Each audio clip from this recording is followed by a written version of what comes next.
Hi, and welcome to Planning the Magic. Today I will be reviewing Cinderella's Royal Table. Before I get started, I wanted to say a little disclaimer. I am the biggest Disney World fan. I love everything about it. In my mind, Disney can do no wrong. I often make some excuses for it just because it's the happiest place on earth, and I won't let anything ruin that for me. But the meal I had here was not my favorite.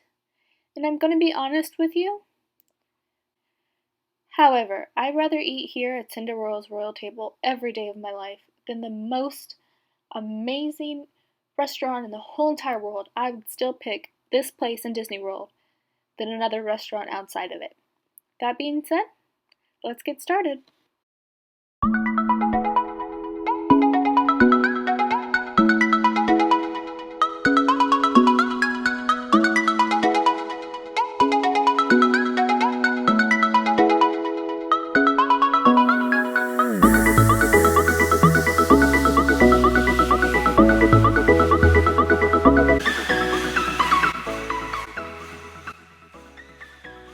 Before we get started, I want to talk a little bit about the check-in process. Once you arrive, you tell them your name and your reservation, and you go in and you have a seat and you wait. We waited for about, I'd say, a good 10 minutes. But after we waited, we got to meet Cinderella with this beautiful backdrop, and we had our chance in line. There was a photo pass photographer, and they took our picture. It was really nice. This was very similar to meeting Beast at Be Our Guest. But let's go ahead and get started with the review. Cinderella's Royal Table has amazing ambiance. I mean, you're in this castle. It doesn't get much better than that. There's hidden touches, beautiful art. You feel the magic in there. Plus, it's not as cramped as some people might say. I mean, I went during lunch, but the tables weren't super close together. I mean, they're close, but not as close as some people might say. You can see in this picture here. We probably got the best seat in the house. We were right up against a window. It was so beautiful. You had an amazing view of Magic Kingdom. This view is me putting my camera up against the window. Pretty cool, huh?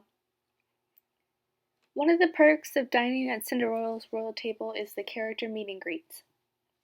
If we were to meet all these princesses in the parks, we'd probably wait like 3 or 4 hours. But when you eat here, they just come up to you while you're eating and they talk to you and sign your autograph books and take pictures. This makes the meal kind of worth it, in my opinion. Time is money in Disney, so you save a bit of time here and you get to meet a lot of princesses. This is the menu at Cinderella's Royal Table. I'm a bit of a picky eater, so I chose the chicken, but I didn't really want the goat cheese or the seasonal vegetables, and our waitress gave me some other options and I chose from. They were really accommodating and I appreciate that, and maybe if I had chose the original way the menu intended, I might have enjoyed it a little bit better. But my husband did try the pork tenderloin exactly how the menu suggested it, and I'll talk about those entrees later. But as for appetizers, I was really, really disappointed that we didn't get a choice. We got hummus, cheese, and crackers, one of those artisan cheese plates that you can see in most restaurants. For a signature dining experience and 2 dining credits on the Disney Dining Plan, I expected so much more. Like, even a better quality cheese plate, even though that's not my favorite thing, it just wasn't put together well, and for the signature label, I wanted to be up there with other signature restaurants. Now for entrees, I chose the pan-seared all-natural chicken. I did have the sides substituted for mashed potatoes and corn. The mashed potatoes were fine, and the corn kind of tasted from a can, to be honest. The chicken was not overcooked or anything like that. It was okay. But the menu said wrapped in bruschetta or something, but really it just had a bacon on top. My meal was edible. I did eat most of it, I guess. And there was just nothing special about it. It was nowhere near signature level. In fact, I could have done a better job, I feel like.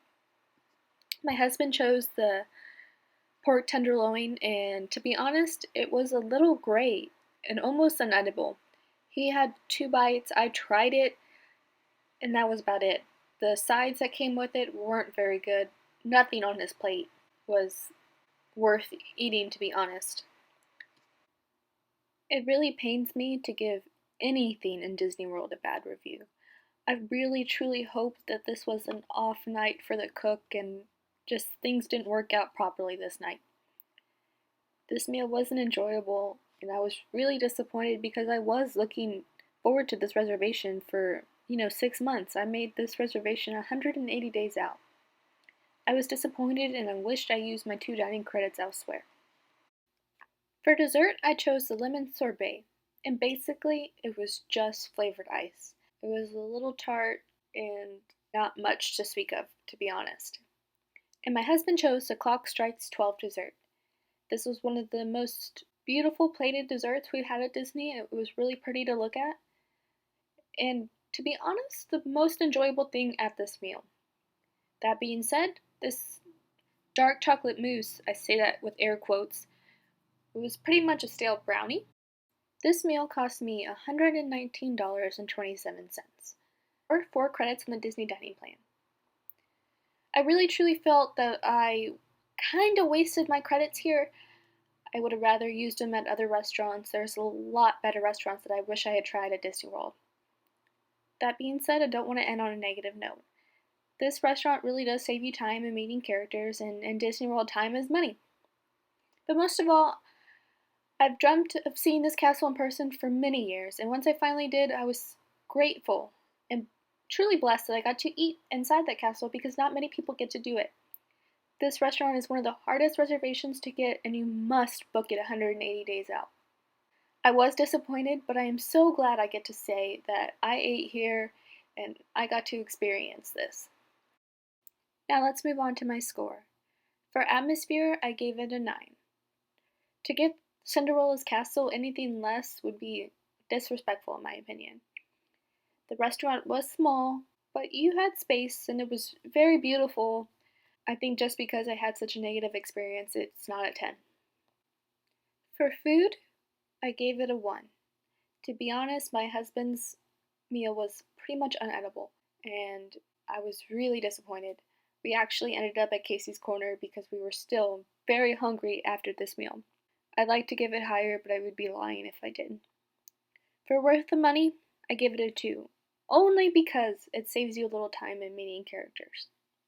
Now, magic, it is a castle and it's an experience, so I gave it an 8, giving Cinderella's Royal Table an overall score of a 5.